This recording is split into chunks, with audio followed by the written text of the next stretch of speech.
Welcome to another show of Celebrate Life. My name is Gary Carolis, and I'm your host. The focus of this program is to introduce you to the amazing lives that people live. Everyone has a story to tell, and every story is worth celebrating.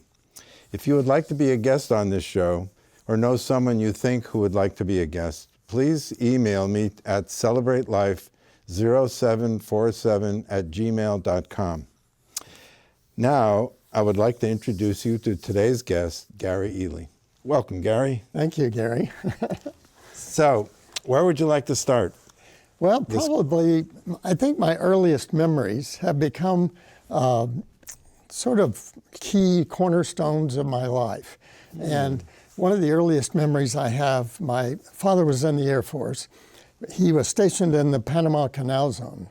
Wow. This would have been in the late 1940s. After the war. Yep. And so my mother and I and my sister traveled down there. And on the way down, we were going to go to Colombia first. And then second, we ended up in the Panama Canal Zone. Wow. But in going to Colombia, my mother said to me, now, I'm a little nervous about this. And I said, why? And she said, well, there's headhunters down there in the jungles. And if our plane goes down, they're going to eat the palm of your hand because that's the most tender spot on your body. Oh, my goodness sake. How old were you, Gary, at this point? Well, I had to be about 6. I'd say 5 or 6 years old. But strangely enough, it didn't scare me. You would think that would frighten a kid. But I thought, I always felt like I was taking care of my mom. And instead of her taking care of me. Yeah, even at that young age. At that young age. But we finally got to the Panama Canal Zone, and I got my first bicycle. And I was really excited about this because I couldn't imagine, I'd seen other boys riding bikes and having a really good time. And none of them had training wheels on their bikes, the other boys. So I watched how they were doing it. And my new bike came, it was probably my birthday, and it had training wheels on it. And I said to my father, no, I'm not riding it until you take those off. And I wanted to be like the other boys. Wow. I really wanted to join. And so he reluctantly took them off. I got on the bike and I rode straight down the hill. Really? And you didn't fall off? I didn't fall off. So wow. It was, the reason I remember this is I've always been very observant. I like to watch things being done first. Yep. And then I'll try them myself. Wow. And it's amazing. I have a grandson right now that's 6 years old. He's the same way. Like on the baseball field, he wants to watch the other kids play first, then he'll play. Interesting. And so I just think it's a personality quality. Carrying on the legacy. Exactly, yeah. Has that stayed with you throughout your life, that whole idea? I think about another sort of seminal event in my life was Boy Scouts. And I really enjoyed Boy Scouts. I was a Cub Scout first, and then I was a Boy Scout. And we had the merit badges. And we learned so many different skills. And I remember I went to a summer camp where we were going to do swimming, and you'd get your life-saving merit badge. And I was kind of short for my age, and so they divided us up to the short kids and the big kids. And I was crushed, to have to not get to be with the big kids. Right. So I went in my tent, I cried, and then the next day we started the class, and I was fine. I saw what was happening, and I saw the way to do it, and I really enjoyed it, from then on. It was really fun. Interesting. But the other thing I learned in Boy Scouts was helping other people. It was somehow, I get kind of choked up about it, implanted in me that to be helpful to other people is the most significant thing you can do. Right. So most of my life, I was a minister first, and then a money manager. And it was all around helping other people to accomplish goals or to be, to make difference in other people's lives. Right. Yeah. What about that Boy Scout experience triggered that helping other people? Was there an event at that camp that that, or just in general, Boy Scouts? Well, I think you know how the cliche is that Boy Scouts always help little old ladies across the street. Right. I don't think I ever did that, but I've always, you know, when I see people trying to do something or figure something out or make something, I'm always very interested in helping. You know, and sometimes I have to learn it myself. You know, I'm interested. I'm just curious. Right. But that was something that I learned about really later when I went to college. I thought I wanted to be an engineer. And so I studied the math and all that. And after 2 years, I got really bored with the math and the science. But I found out I loved philosophy and English and languages, which, you know, I had no idea I would enjoy those things. Liberal artist. And so I think it was after my sophomore year, it was coming, my junior year, we were coming into finals. And I just couldn't make myself study all this math and stuff. And I got really upset. I put my head down on the desk and I was crying. And I said, Lord, you got to help me here. I don't know how I'm going to get through this. And the strangest thing happened to me. I still don't, to this day, know what it was. I had my head down and a bright light filled the room. And it said, do what you're curious about or what you're interested in. Follow your interest, follow your curiosity. So I came out of that experience realizing that I didn't want to be an engineer. I wanted to study philosophy. And in the course of the next couple of semesters, I realized I wanted to be a minister. Wow. Because as a minister, I could study philosophy and history. I could be with people and do counseling. I could play music, do my guitar. And that the ministry offered me a chance to do everything I enjoyed. Wow. So it was a strange kind of change in my path, but I was so glad that it happened. You know, the way it did. What was that feeling for you when you got that message? Was there a lifting up of a burden on you, or there excitement was about the new path? Or I was very excited. My fraternity brothers were not. Oh, okay. So I was a Sigma Chi, and it's a good fraternity because it is founded on some Christian principles. But all the guys would tease me. You know, if I had a beer or something, they would say, "Oh, Gary, you're going to be a minister. You can't have a beer." and if I was dancing really crazy on the dance floor, which I love to do, they'd say, "You're too wild. You're too wild to be a minister." And it kind of made me realize that I wanted to be a minister who was real, who did real things and wasn't constrained by the job or the career, but was someone who you could relate to. Who was a real person. And I remember in the ministry, at one point I had a motorcycle, a big Honda 750. Another point I had a Volkswagen van that was blue and had a big peace symbol on the back. I grew my hair long, I had beads. You know, this was during the 60s. So I was a hippie priest during that time period. And strangely enough, when I was in college, we worried about the draft because they were drafting for Vietnam. And so I got into college, and my name came up on the draft board. And I told them I was in seminary, studying to be a minister.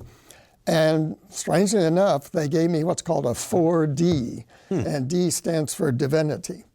So it meant that you were exempt as long as you went to seminary and you finished. And so I finished seminary, and I asked, you know, the Air Force. I thought at that time I still wanted to be maybe in the Air Force as a chaplain.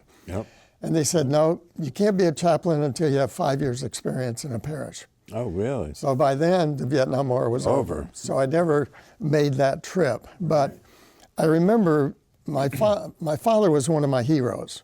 And he was an Air Force pilot, and he flew in the Flying Tigers in China, and he shot down 7 Japanese Zeros. But he never talked about it. He was never proud of it. He never mentioned it. He was very humble about that. So I kind of idealized him and wanted to be a pilot. But as you can see, I've got glasses. I didn't have perfect vision then. And I ended up deciding to become a minister, and I think that was because I wanted to be close to people. You know, I wanted to help people be close to God. Yep. And I felt like in my experience on the table that God was something that was very intimate, not a distant thing. Right. So when I was in seminary, I remember studying a lot about Jesus. Jesus to me was the key. What did he say? What did he do? How did he treat people? And Jesus really became my hero, I would say, at that point. Yes. And my father came down with leukemia when I was 16. That was much earlier.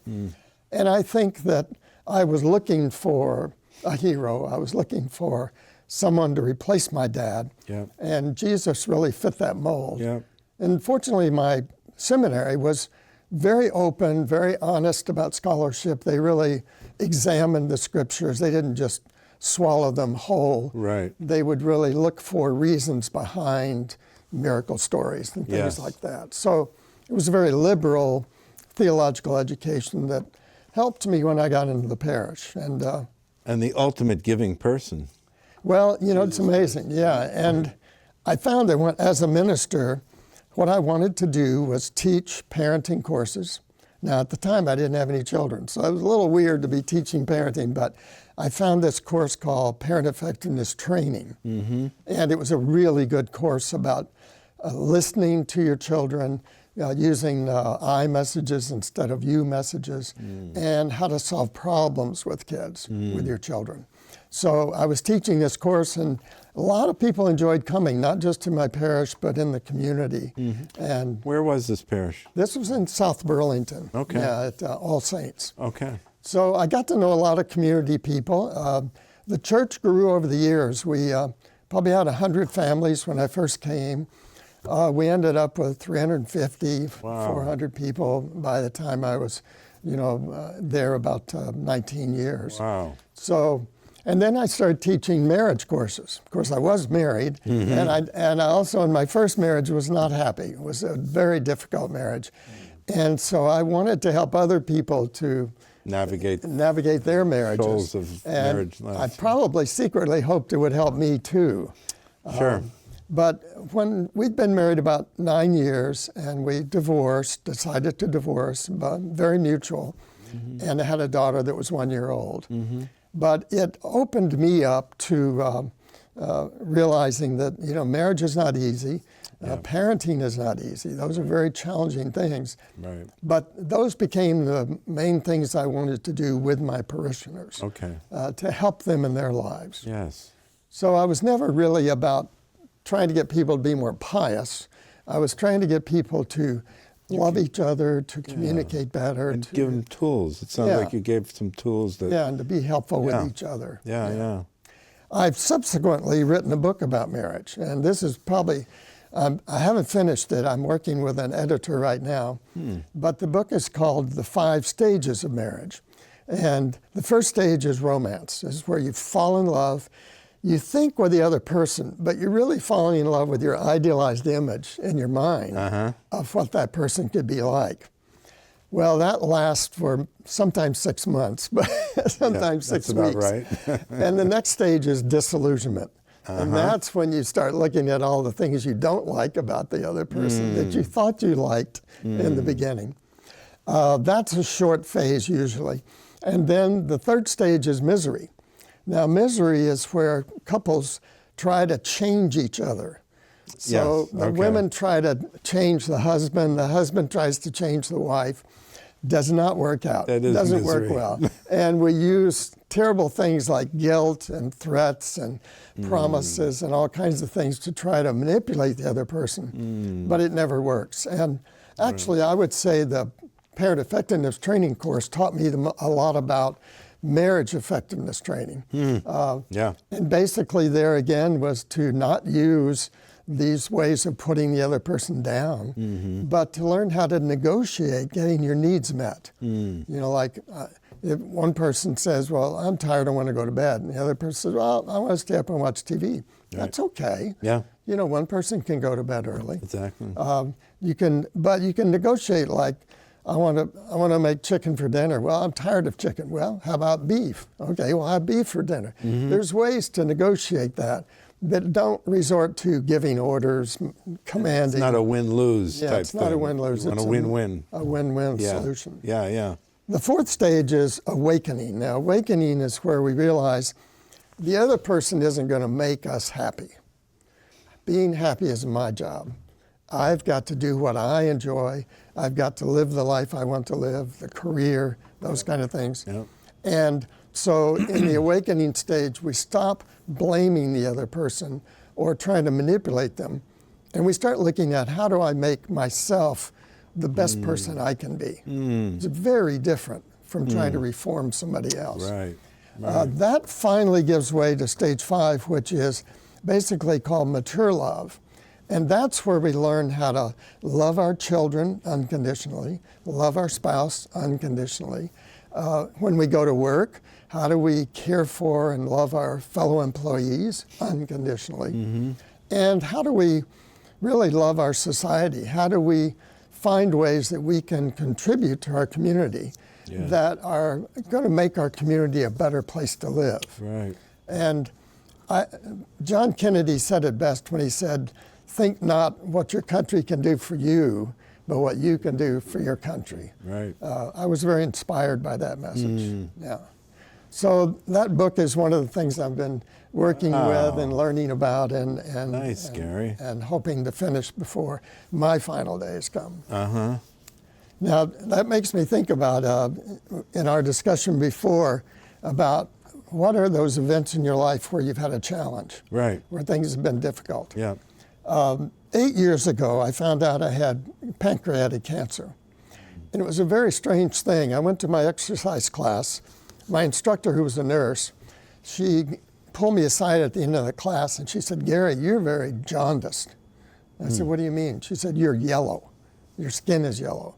You should go immediately to the emergency room and find out what's going on. So I did. I got in my car, I drove right to the hospital. I called my wife. She came up.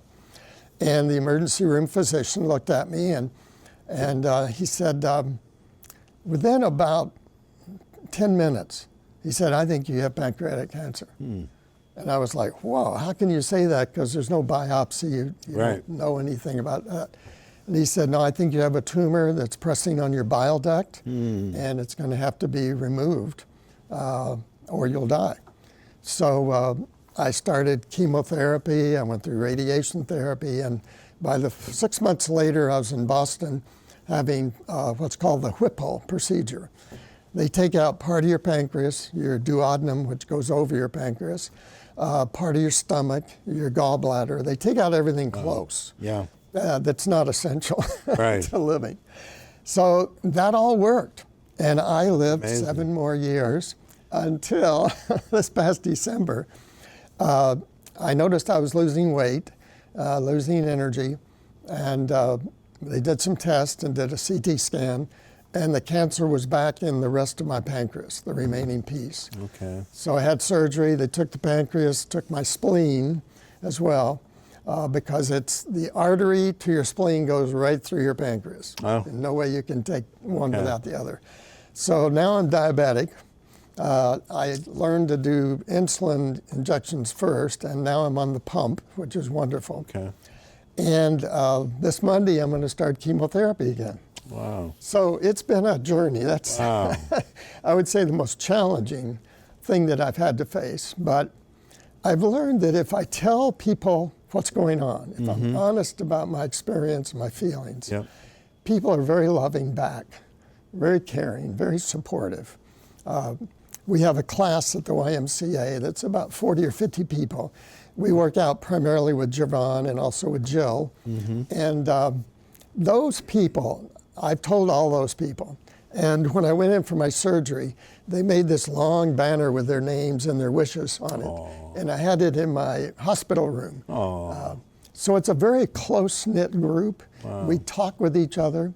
We have what's called an organ recital. And that's where you talk about your stomach, you talk about your pancreas, you talk about your organs with each other. Okay. Because we're all going through something.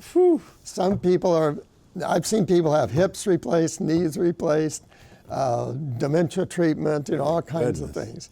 But we love each other, we care for each other, and it's a wonderful community. So Gary, if we go back to that 16-year-old who said that he wanted to devote his life to helping others, you're getting a little bit back.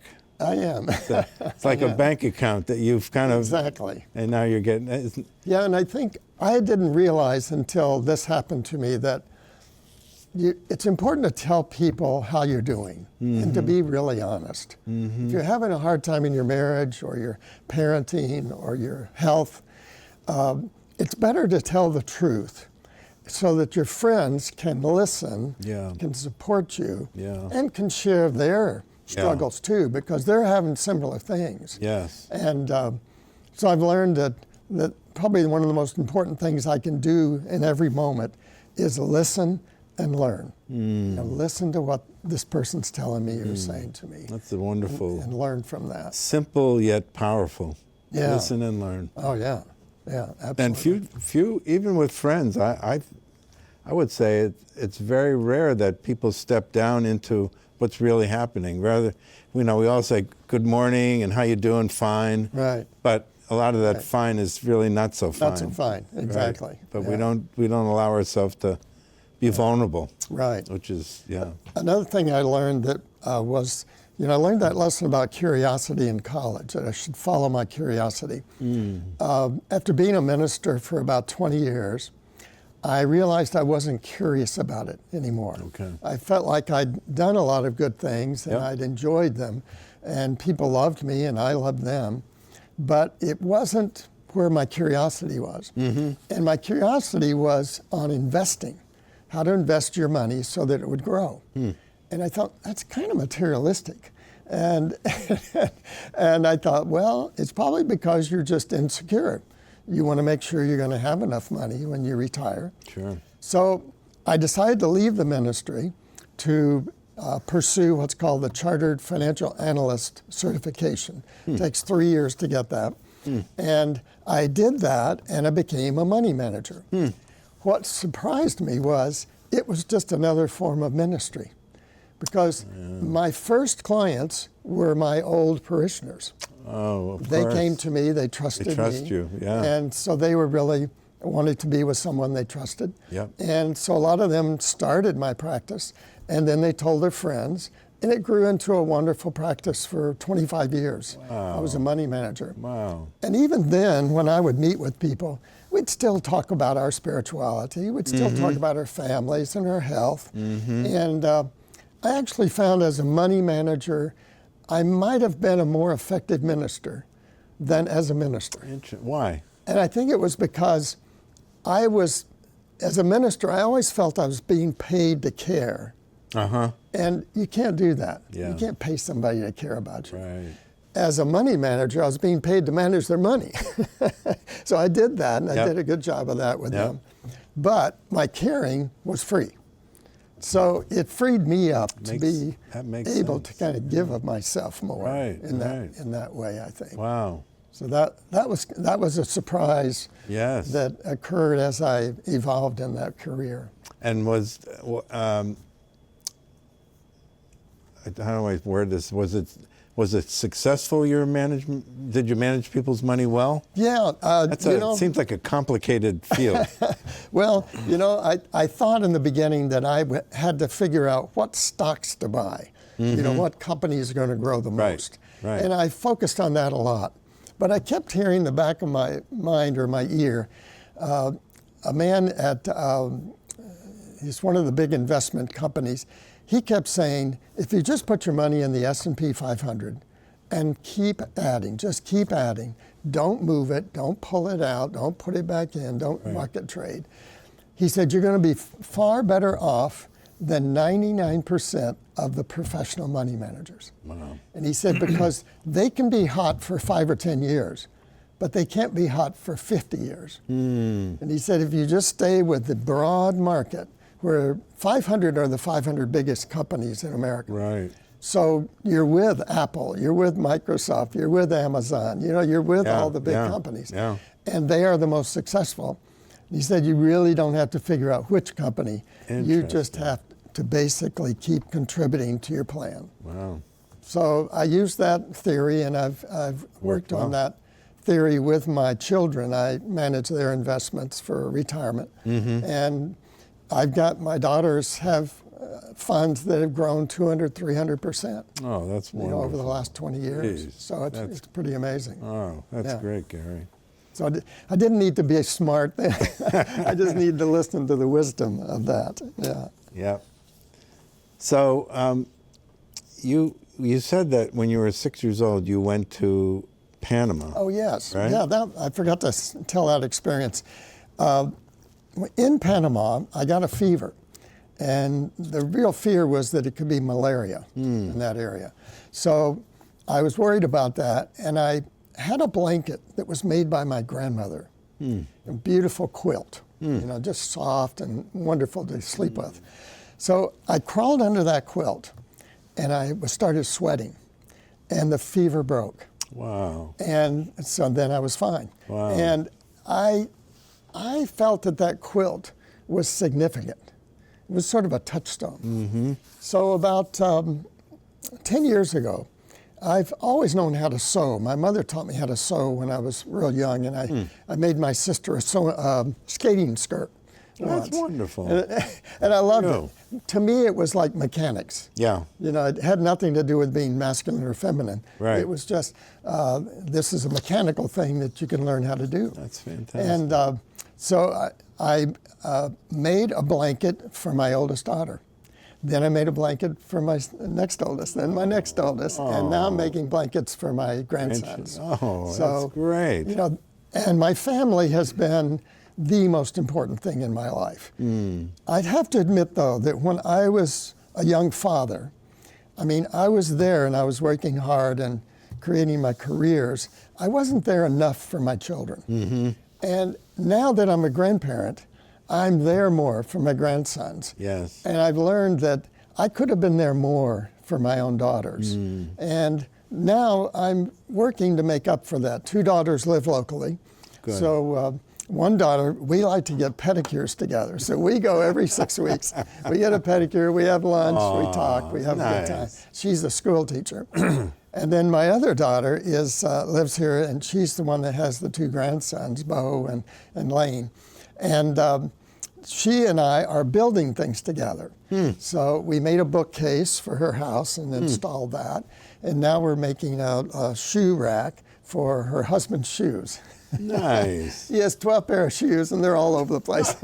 She said, we got to get this organized. So we're doing that together. And I think we'll do some more projects like that together. That's fantastic. So and that's the other thing, is learning how to do things with your children that they enjoy, not what you enjoy so much. It's what do they enjoy. Right. I'm very fortunate that this daughter that likes to build things, I've always enjoyed building physical things and working with my hands. When I was in high school, I restored Volkswagens. I was really a mechanic in high school and college, and even later. But then I've switched to building. I built 2 homes with other people, working together with them. And that's been a real joy and a real sense of accomplishment to do that. So there's something nice about having a hobby that's physical. That you can stand back and say, okay, I did that. I did this. That's appreciative. You also have had a business around refurbishing golf clubs? Yeah, that's my 3rd career, which it isn't really a serious career. But for the last 15 years, I've always played golf. And I met this gentleman who was playing with the antique golf clubs, the wooden shafted ones. Wow. And I said, wow, that's amazing. There was my curiosity again. And I said, can you show me how to work with them? And he said, sure. So he showed me some tools he had made. And he showed me how to cut the leather grips and put them on the clubs. And this gentleman is named Patrick Kennedy. He lives out at Wake Robin right now. And he's maybe 5 years older than me. So he'd be probably 86 or 87 now. And he's not able to do that work now. But I asked him for permission to recreate his tools. So I have made hundreds of his tools, and I set up a website, And people all over the world, from Australia to Germany, even Czechoslovakia, have ordered these materials and these tools from me. And I'm shipping all over the world. It's a small niche little business, but I get about, I'd probably say 2 or 3 orders every day. Oh my goodness. And so I'm shipping out. And so these are tools to help someone retool their old golf club. Their old golf club. You take the head off, you sand down the shaft, you clean where the grip was, you re-stain it, then you put a poly finish on it, and then you glue the head back in with epoxy. You wrap the grip area with either cowhide or buffalo. So I order whole sides of leather from California, and I cut them in strips with a fabric cutter. And then I have done videos on YouTube that show people how to do this. Oh my So goodness. it's been a surprise career. You know, I That's never expected something. that one to come Wow. about. And it's such a small niche of people that I think I'm the only person in the world that does this. Oh my goodness. Because I keep looking on the internet and nobody else. Gosh. In fact, there are other websites that sell my products. Unbelievable. So it's been fun, and it keeps me busy with my hands, which I find relaxing. Yeah. Well, that's great. Yeah. You're a real Renaissance person. My goodness. Well, that reminds me, the one area I haven't mentioned is music. My grandmother taught me how to play piano. Then I got into high school and I learned to play trumpet. Even became the drum major for the band my senior year. And that was fun. We'd march on the field and, for the football games. I grew up in Oklahoma, and football is king in Oklahoma. Sure is. And bands are number 2. Okay, yeah. Because everybody loves a good band with a good beat. And so I played trumpet, and then when I went to college, I started learning guitar. And then I learned banjo, and I learned the dobro guitar. I learned all the string instruments like that. And music was always real important when I was a minister. We would do folk masses.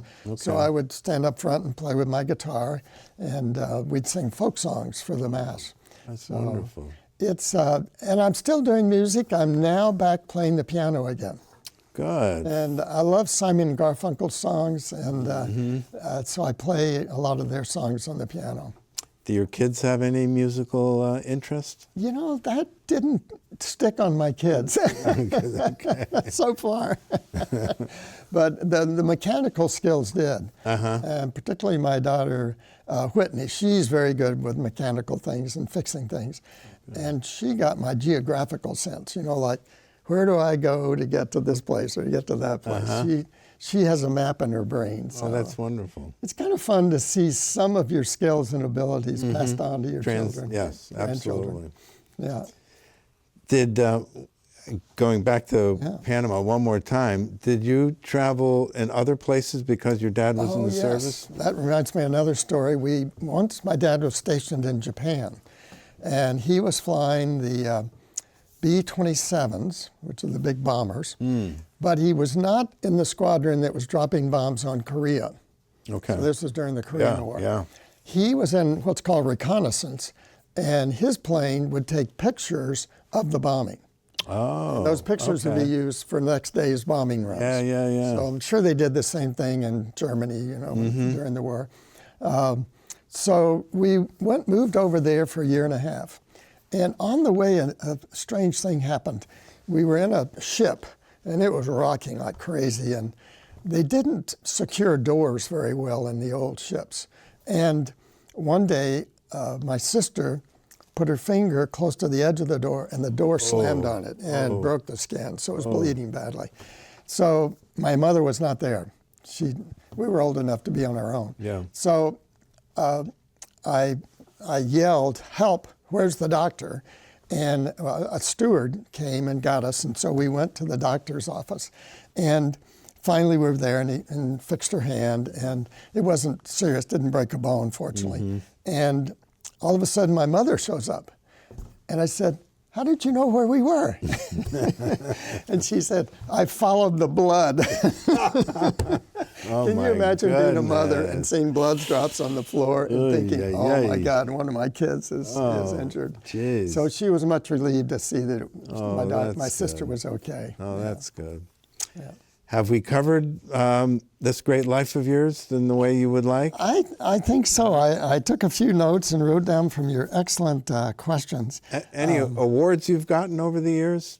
Well, I think that most of my awards would have been degrees. I kept going to colleges, like after my college degree at Oklahoma University, which was called letters, which is kind of a broad degree of the classics. Then went to seminary and became a master's in divinity. And then came to UVM while I was still a minister, decided I needed more counseling skills. So I got a master's in education at UVM. And then finally, when I became a money manager, the 3 years of study in a study group for the CFA. Right. So those I often think of as my accomplishments or my, in quotes, awards. Yes. I don't know that I've ever gotten anything famous. Oh, there's one picture I have that's my father, my mother, me, and my sister. And it was in Norman, Oklahoma when he was teaching ROTC. We've all got on Bermuda shorts, which tells you the time. And we all had on white socks. Okay. And somehow our family was selected by the local newspaper to be the All-American Family. Oh my goodness. And so we're in the paper and we're the All-American Family. Wow. Perfect stair steps, in height. Wow. I have a suspicion that the Air Force arranged that, or probably the ROTC department.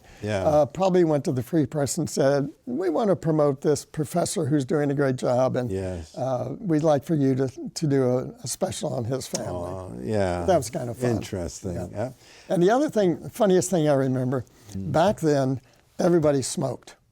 My father smoked cigars, my mother smoked cigarettes. Whenever they'd have a party in our house for the other officers, it would be filled with smoke. And I just hated it. I just thought it was the worst thing in the world. So to this day, I can say I never smoked a cigarette. Wow. Not one single cigarette. And I think it was because it turned me off so much. And when I got cancer, I stopped drinking. So I haven't drunk alcohol or any of that stuff since then. But just like your fraternity brothers wanted you to stop dancing, drinking, having fun. Having too much fun. Exactly.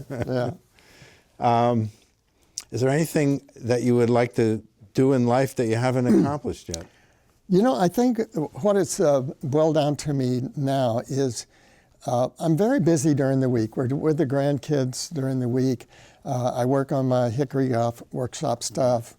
I'm going to have the cancer treatments, infusions now. But there are these times during the day when I am learning that I need to let go of my fear so that love can come into my life. And I think spiritually, I went from believing in God in the clouds to Jesus of Nazareth to God really being love, unconditional love, not conditional love, but unconditional love. And that has become, I think we all have access to that love 24/7. And the only thing we can or need to do to receive it is to let go of our fears. And that fear is usually the cause of most unhappiness in our world. If one country's afraid of another, they go to war. If a president's afraid of something, he goes to war. And if people are afraid that somebody's going to steal something from them, they live in fear in their house, all locked up. So I think I've learned that, and Jerry Jampolsky was the sort of philosopher guru during the 70s that wrote a little book and a pamphlet called Love is Letting Go of Fear. And that has stuck with me. And I've noticed any time I'm upset or anxious or worried, it's because I'm afraid of something. And if I just face it, I am a meditator, so I meditate and I just sit down and meditate and I just face whatever it is I'm afraid of. And sometimes I cry. Sometimes I just give up. Sometimes I say, I probably like the word Lord as a personal word to use, but I'll say, Lord, I can't do it. It's up to you now. I've done everything I can do. I'm in your hands. And in my meditation group, we use symbolism. I was there this morning. We have a situation we call the empty chair. And what we do is we hold in that empty chair someone who needs prayer, support, love, healing, whatever it is.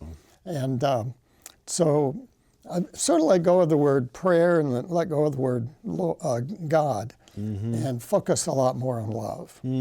Just loving and holding people. Yeah. That's wonderful, Gary. It feels good. Beautiful, It feels yes. good. And it feels good to be held. Exactly. My meditation group has gone through these cancer treatments with me and been very supportive. Yeah. Yeah. And boy, we need it now in this world. We do. We really do. Yeah. We have become a divided society. We're afraid of each other. We don't communicate. Yeah. That's not the way we're meant to be. Yeah. And real religions, true religions, don't teach division. Yeah. They teach unifying and loving your neighbor as yourself. Yeah. Have you ever had the opportunity to talk to young ministers about your experience and maybe wisdom? I haven't really. That's a very interesting thing, because I remember as a young minister, I didn't feel like there was anyone I could go to. Even a therapist or a counselor didn't really understand the dynamics of being a minister. Yeah. Ministers are put on pedestals, not consciously, but their congregation wants them to be perfect. And they don't say that, but you feel that. Yes. And it's really hard to be yourself if you think you have to be perfect. So there's a lot that young ministers, the bishops are supposed to be doing that. Okay. But unfortunately, I think they get very busy with other things. Of course. And they're always worrying about the money to run the diocese and things like that. But young clergy need to have someone, they need to have a friend. Guidance, who helps them to be real and to be honest. You would be a wonderful mentor to some young ministers, I would think. Well, thank you. I haven't had that opportunity, but if anyone ever asked me, I certainly would. Are there any words of wisdom you'd like to share with the audience about life, about your life? Oh yeah, there was a movie, I'm trying to remember who was in it, but this expression was carpe diem. And he was a professor in Boston. I think it was Robin Williams. Oh, yes. He played the professor. Right. And then the young man that he was teaching is a well-known actor today. Yes, I'm skipping on his name too. We're in those years where we skip names. And carpe diem means seize the day.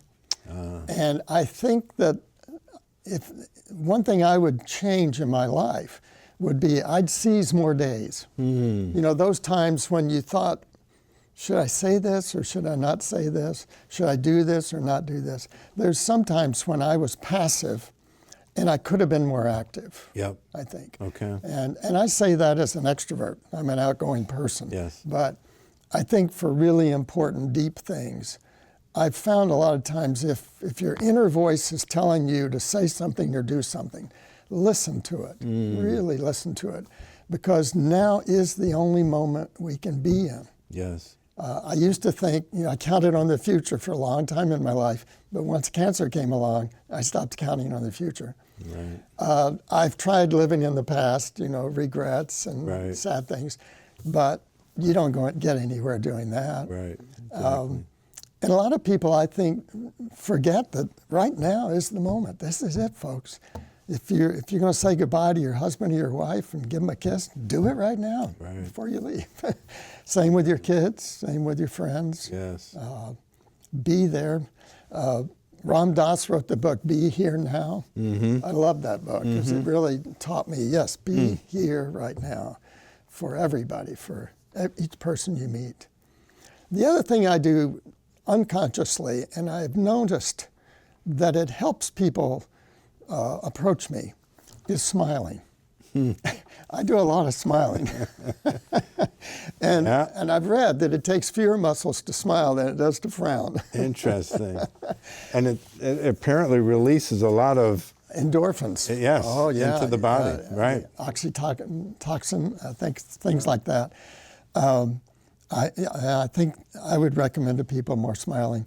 People in Vermont are a little bit shy, a little bit reserved. Mm-hmm. When I grew up in Oklahoma, everybody was extroverted. Everybody was like, "Hello, how you doing?" What's, and they know everybody's name. And they were super friendly. Yeah. But it bordered on not being genuine. Mm-hmm. Whereas here, you may not get that far even. Mm-hmm. So I would say for Vermonters, which I count myself as a Vermonter now, smile. Yeah. Let your heart open up.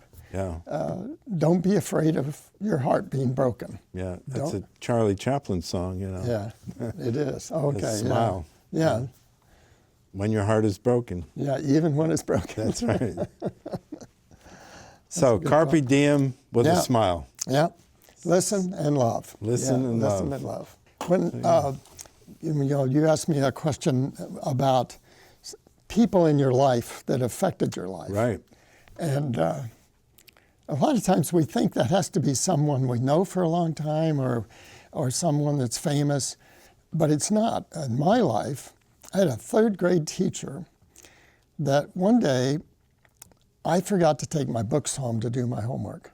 Mm-hmm. And I was really upset about it. And I told my mother, and my mother said, "Well, I think it'll be okay." And I said, "No, I have to finish this assignment." Sort of like the bicycle wheels. Right. And she said, "Well, we can call your teacher." And so we called a teacher. I talked to her on the phone. I said, "I left my books in the classroom, and I really want to finish my assignment. I don't want to come without my assignment."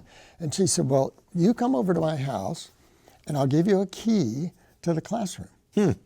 So I went over to her house, got the key to the classroom, and this school was open. Like every classroom was open to go outside. Okay. So there was just that one room the key right. went to. And so I opened up the door, I got my books, I came back, I closed the door, locked it, took the key back to her house. And later it hit me. She trusts me. Yeah.